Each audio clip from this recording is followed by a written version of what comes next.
You're watching this video because you're a crafter and you're looking to buy a heat press and you clicked on my video. Or maybe you just like my content in general that you've seen from me already and you're just watching it because you're watching the next piece of content that I'm making. First and foremost, before I start this video, I must say, crafters are the most creative people that this industry have to offer. I sit back and I watch some of the things you guys make and I'm like, wow, how did they make that out of that? So in this video, I'm going to break down what's the best heat press for crafters. How you guys doing? My name is Stan Bates from T-Shirt Side Hustle, and I help people start t-shirt businesses from home, wherever you at. And just like I said, we're about to unbox and review the HPN Craft Pro, and I'm going to tell you why this is the best press for you crafters right after the intro.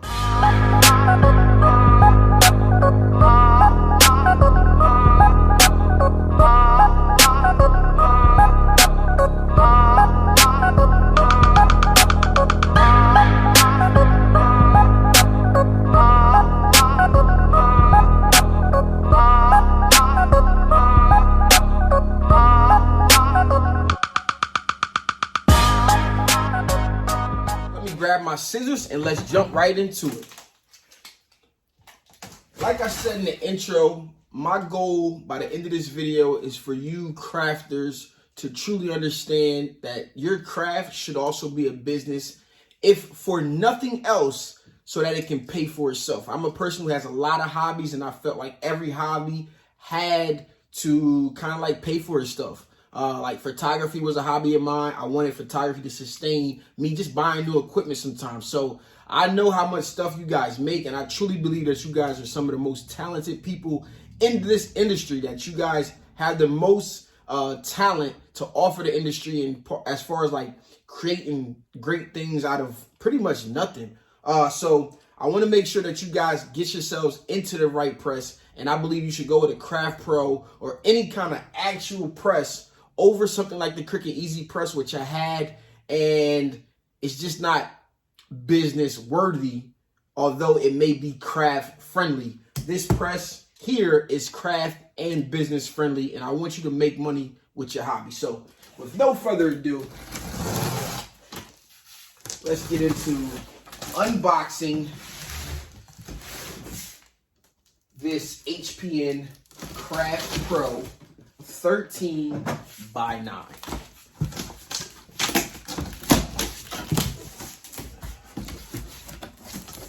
One thing about the Craft Pros is that they're well constructed and well packaged, right? This plywood is probably going to become a piece of my table here. So just so you guys know. All right, I'm going to attempt to take this out as soon as I can get my hand on it. All right.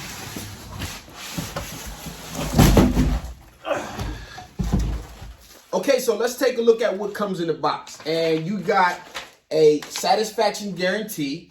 You should take a look at it. Then you have your Craft Pro user guide. I myself personally don't read instructions unless I mess up or something isn't working right. So get that out of here.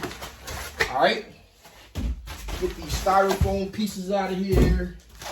Get these side pieces out of here. And tear the plastic.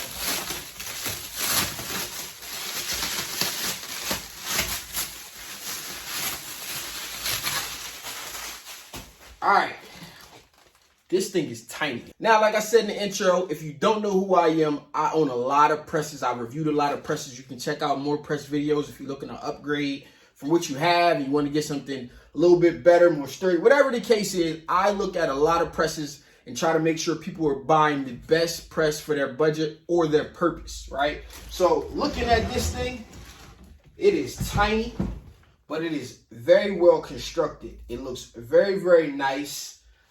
So I always like to kind of end on good notes, all right?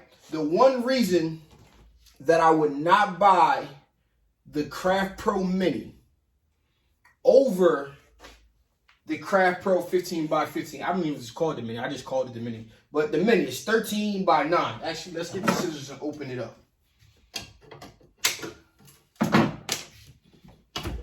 Okay. This press here is a 13 by 9 Craft Pro. This press here is a 15 by 15 Craft Pro. The one reason that I would not buy a 13x9 Craft Pro is if I know that right now I want to start a business, okay? And the reason is because a common print size is about 12x12 for the print industry. A lot of things are square now, especially with like pictures off of Instagram and stuff that you make. So with that being said, a lot of things are square. So with the 12x12 design, this is a design that you would have to press twice. If, as you can see, the bottom half of this hangs off of the press. When it comes to vinyl, that is perfectly okay. When it comes to something like this transfer here, you want to make sure that you're pressing it at once. You may be able to get away with pressing it in 2 presses, but it's more likely okay that you press vinyl in 2 presses, but you want to be able to press a 12x12 image in 1 press. That is why I will buy a 15x15 over a 13x9. But if you're a crafter and you're looking for a press just for fun, just for hobbies, this is great. It's small, space saving. Like this one here is going to go to my house. It's going to go on my workstation at my house. You know, I was kind of nervous. I didn't want to have a big press because I don't want to work necessarily at home on like the business stuff. And I feel like if I have a big press looking at me all the time, I'll be tempted to. So let's take a look at what is on the press. Right here we have a control panel, and it has a top portion, the bottom portion. The top portion is for the temperature. The bottom is for the time. Very, very simple and easy to use. I'll show you that when we plug it up. All right, it is very, very smooth. And the reason why you should purchase a Craft Pro or a press that has this feature, a slide-out drawer feature, is because you can work far away from the heating element and lessen the chance that you burn yourself. And if you're making crafts, I'm sure if you have a family, your kids are involved and stuff like that, I feel perfectly fine with my daughter having this press and using it because she doesn't have to operate with her hands near the heating element where she could potentially burn herself. She opens it up, she loads whatever she's pressing up, she positions it, she pushes it in, and then she makes and closes it, okay? So those are the features. Like I said, this thing is well built. Heat press station is, I don't know what to say. They put their thought, their care, their effort, and everything into making their machines very, very nice and clean. The metal's clean. Everything is clean. It's not wobbly. Everything is great, okay? So with that being said, let's get into plugging it up, turning it on. Let's see how we set it. Let's test out the heating element because that is a very, very important feature. This is a little bit wobbly, but it's designed to do that just in case something is uneven that you're pressing. It allows it to get an even seal. So I'm about to reposition you guys. We're going to turn on the heat press. We're going to set it, and then we're going to check out how long it takes to warm up to 320 degrees, which is a common temperature when it comes to heat pressing things. All right, so on the opposite side here, there's a power switch. We're going to hit that. And all we do to set this is very, very easy to use. We hit the top button here. All right, once it's set itself right now, it's here. We click set, okay? And then we just take it down, hit the down arrow until we get to where we want to be at, which is 320 degrees. Okay, we hit set again, and it's set, okay? So the heat temperature is set. Set. It's saying set with this light on. Let me know it's ready to be set. The heat, boom. Okay. Temperature, we're going to go for 10 seconds for what we're pressing today, which is a super color transfer, which I'll talk to you guys more about in a second. And we're good to go. So now we're going to start our stopwatch and see how long this press takes to warm up.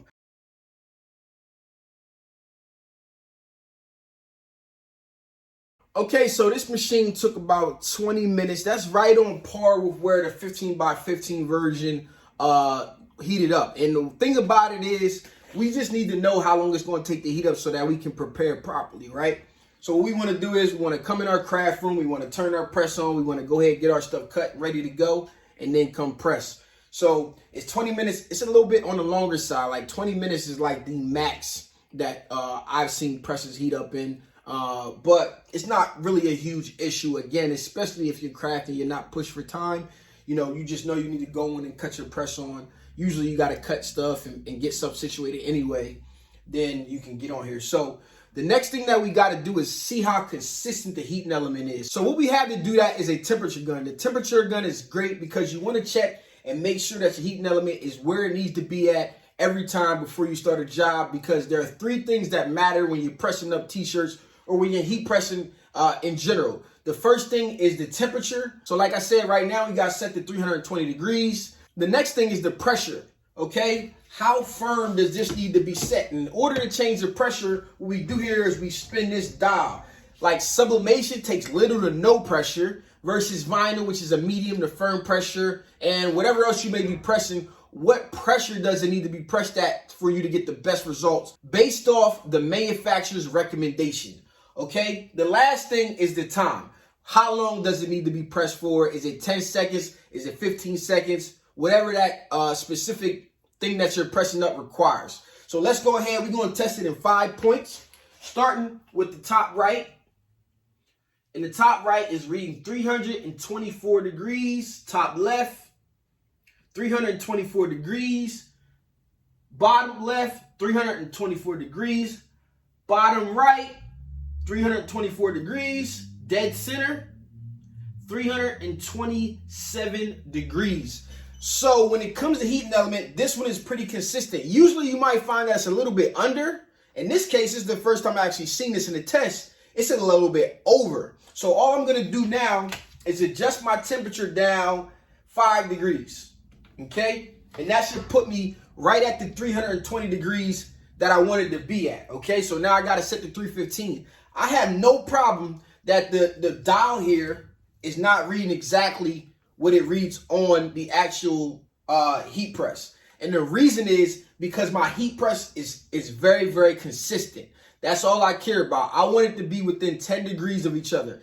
Sometimes you might buy a press, maybe an Amazon press or a press that just had an error for some reason, and it may be 320 in the middle, but this top right corner might be 300 degrees. That there is a problem, and I would reach out to my manufacturer and see what it is that you could do about that, if it's swap it out or they got some fix for it, or whatever the case is, if it becomes an issue for you. But like I said, Craft Pros, Heat Press Station in general, they make very, very good quality machines, well built, and their heating elements are consistent. I have a video on the 15x15 Craft Pro that I'll link down in the description for you guys to check out. Also, if you want to pick up one of these, pick it up via my affiliate link, and that's going to allow you to support me and the YouTube channel without costing you an extra dime. They're going to take care of it on the back end for me. Okay? So the next thing we got to do is actually put a shirt on here and put it to the test. So let's get to it.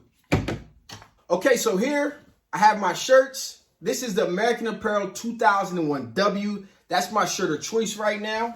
And here I have my print. This is a super color print. This is a full color transfer. You send in your artwork, you submit it, you get your prints coming to you like this, ready to go. They're ready to press for 10 seconds to give you a perfect garment. You can get these at super.tshirtsizers.com. And I also have some other videos that you can check out that I link down in the description. So let's go ahead and line up our shirt now. Okay, so what I'm going to do now is show you how to load your shirt. I'm going to go ahead and slide out my drawer. I like to overload my shirt and drag it back out. I want it so that the collar is hanging just off the edge. Then the next thing that I'm going to do is I'm going to pull and see on the seams here. I want my hand here to feel the same on both sides. And I'm going to make sure that it feels like it's centered and even, exactly the same on both sides. Now we're good there. Okay, you can open it up and take a look to make sure it looks about the same to your eye. If it passes the eye test for me, I'm good to go. There are tools that you can get in order to line up your press. If you stay tuned to after the outro, I'll show you what some of those tools are. And the last thing that I'm going to do now is, because there's this wrinkle, I'm going to pre-press. Now, I normally don't pre-press, although it's recommended. So if you're having trouble and you don't pre-press, make sure you go ahead and pre-press the garment. You just need to go ahead and close it for about 3 seconds. You don't need to actually lock it in place. Now that wrinkle is completely gone, we have our transfer here. And what we're going to do is we want it about 3 inches from the collar, right? Okay, so for me, that's 4 fingers. For you, it may be 5, whatever works for you. I'm going to go ahead and put my 4 fingers down. I'm going to make sure the transfer is touching the top of it there. That's good. And then once I do that, now the last thing that I have to do is to make sure it's centered. I'm going to take my fingers, make sure it looks centered there. It's touching the same on both sides. I'm going to step back, look at my line. Does that look good? Yes, it does. Load it in. Close the heat press. From here, we need to open it. It is an immediate hot peel for 10 seconds at 320 degrees with a specific peel. Open it up. I'm going to take it and I'm going to tight roll it, and it's good to go. We got our shirt done, pressed up 10 seconds, ready to go. So now we can get finished and get right back to crafting. So let's say you got a 20-piece order, which happens to be the minimum for these transfers. You can get that done in literally 20 times 10 is 200 seconds, right? It's going to take you a little bit long because you got line shirts up, whatever the case is. But the actual pressing time is only 200 seconds. You're able to get the job done and get back to crafting very, very fast. And I want you guys to love what you do. And the way to love what you do is keep being able to do what you want to do. But I also want you crafters to be able to make some money while you do it. Your craft, at the very, very least, should make you money. So everything that you make should be a potential sale. And shirts are huge sellers. And this can fund your next purchase of equipment, your upgrading equipment, whatever the case is. And that is why I think that the Craft Pro is the best press for crafters. To me personally, I'm going 15 by 15, but if you're doing it for fun, you should definitely at least get the 13 by 9 and stay away from those Cricut EasyPresses. To me, the Cricut EasyPress is a good press for crafters for fun, but I think that this is a better investment because you can use this to potentially make money faster. It has a specific amount of pressure applied to it. It doesn't require you holding it down, and you can tell exactly how your pressure is. It can be consistent. All of the above, those are reasons why the Craft Pro is a better press than the EasyPress, in my personal opinion, from a business side and even a crafting side, and potentially turn it into a business. So now that I'm done, I got two things I want to know from you guys. Do you have a press? What press did you start with? And after watching this review, do you think, like I think, and think that the Craft Pro is the best heat press for you to start with? You made it this far, so if you haven't already, you might as well like, comment, subscribe, and hit that post notification bell because I make videos like this all the time. And yes, I mean all the time. This has been your boy Stan Banks from T-Shirt Side Hustle. Peace.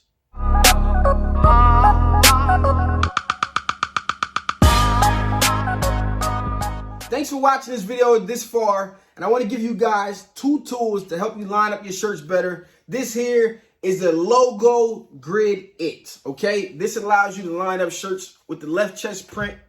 And this is the T-Square It. This allows you to line your shirts up centered all the way across the shirt. Okay, you can pick these two up. I'm going to leave the links to them down in the description. Again, these are my affiliate links. Allow you to help support the channel without actually spending any extra money. Just let Heat Press Station over there know that I sent you to get it, and they'll take care of me on the back end. If you want to find out how to use these items, I'm going to also put a link to this down in the description. When it's ready, you guys will be able to watch it. Again, this has been your boy Stan Banks. Thanks for watching. Peace.